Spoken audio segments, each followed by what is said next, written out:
राजेंद्र गावित. अध्यक्ष महोदय, मी सर्वप्रथम आरोग्य मंत्र्यांना मी मनापासून धन्यवाद देईन की वेळोवेळी आमच्या मागच्या अधिवेशनमध्ये सुद्धा हा मी प्रश्न उपस्थित केला होता आणि त्यावेळेस त्यांनी पालघरला ट्रामा केअर सेंटर आणि पालघरचं NRHMच्या माध्यमातून होणारं सिव्हिल हॉस्पिटल या बाबतीमध्ये त्यांनी प्रत्यक्ष पाहणी केली होती. त्याला लागणारा निधी त्या ठिकाणी उपलब्ध करून दिलेला आहे. हे जरी खरं असलं परंतु महाराष्ट्रामध्ये पालघर म्हणजे जव्हार आणि मोखाडा आणि तलासरी आणि पालघरचा पूर्वपट्टा, वसईच्या पूर्वपट्टा या ठिकाणी अजूनही आदिवासी बांधवांचं कुपोषण हे मोठ्या प्रमाणावर आहे आणि त्यातील मॅम आणि श्याम याचे कमी अधिक प्रमाणामध्ये त्या ठिकाणी जरी कमी झालेलं असलं पण तरीसुद्धा या ठिकाणी पालघरच्या हा जो बालक आहे आतिश आशिक खान या ठिकाणी त्याला काहीतरी चावल्याने त्या ठिकाणी पालकाने त्याला हॉस्पिटलमध्ये ॲडमिट केलं आणि त्या ठिकाणी त्याचा योग्य प्रकारे त्या ठिकाणी उपचार केला गेला नाही आणि सगळ्यात महत्त्वाचे त्या ठिकाणी ICU वगैरे उपलब्ध नसल्यामुळे त्या ठिकाणी त्या बालकाचा काही कालांतराने त्या ठिकाणी त्याचा मृत्यू झाला आणि अन्य खाजगी हॉस्पिटलमध्ये त्याला त्या ठिकाणी वर्ग करण्यात आलं.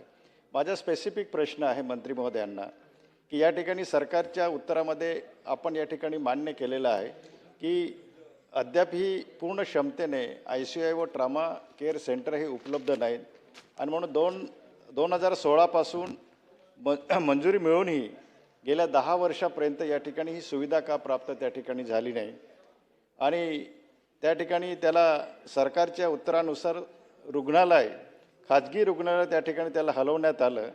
जिल्हा रुग्णालयात ICU असते तर त्या बालकाचा कदाचित त्या ठिकाणी प्राण वाचू शकला असता.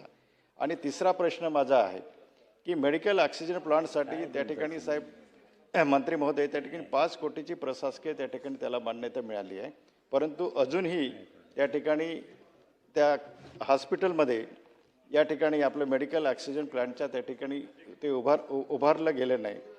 382 पदं त्या ठिकाणी रिक्त आहेत.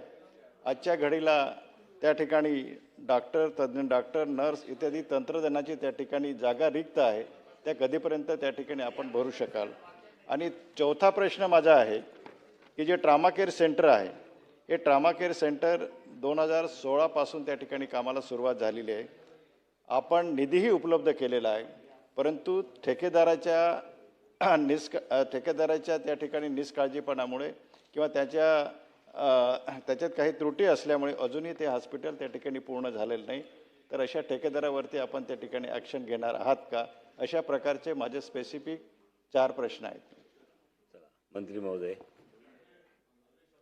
अध्यक्ष महोदय, सन्मान्य सदस्य गावित साहेबांनी जो प्रश्न विचारला, खरं तर या प्रश्नापेक्षा सुद्धा सातत्याने त्यांचा पाठलाग सुरू असतो. त्यांच्याच आग्रहामुळे मी या दोन्ही हॉस्पिटलला भेट दिली आणि त्याच्यानंतर मला सुद्धा मंत्री म्हणून बऱ्याचशा गोष्टी लक्षात आल्या आणि मग त्यानंतर आपला प्रयत्न होता त्याप्रमाणे निधीची मान्यता दिली, निधी ज्याला आवश्यक होता त्याची मान्यता दिली आणि 1 मे हा टार्गेट दिला होता. पण त्यांना 1 मेचा आता 15 ऑगस्ट आपण करतोय.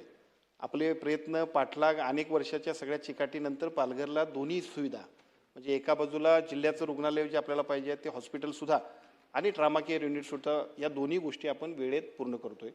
त्या वेळेत पूर्ण करत असताना आपण सांगितलेला दुसरा मुद्दा की 5 कोटी रुपयाचं जे काही निधी एकूण मंजूर आहे पण प्रत्यक्षात त्याच्याबद्दलची कारवाई झाली नाही. प्रत्यक्षात याच्याबद्दलची माहिती मी घेतो कारण माझ्यासमोर नाही ती माहिती. पण पैसे मंजूर असतील तर तात्काळ काम व्हायलाच पाहिजेत, नो प्रॉब्लेम. मी माहिती घेतो, तात्काळ त्याच्याबद्दलची सुद्धा कारवाई करतो. आणि तिसरं आपण सांगितलं की काम सुरू होत असताना विशेषतः माझी सगळीच आमदार महोदयांना विनंती आहे की बऱ्याच वेळा असं होतं की काम मंजूर होते परंतु आपण त्याच्याकडे लक्ष देत नाही. काम क्वालिटीचं व्हायला पाहिजे, वेळेत व्हायला पाहिजे, आवश्यक तो निधी मिळायला पाहिजे. निधीसाठी तुम्ही आमच्याकडे पाठलाग करा आणि वेळेत पूर्ण करण्यासाठी आपण पुढे जाऊया.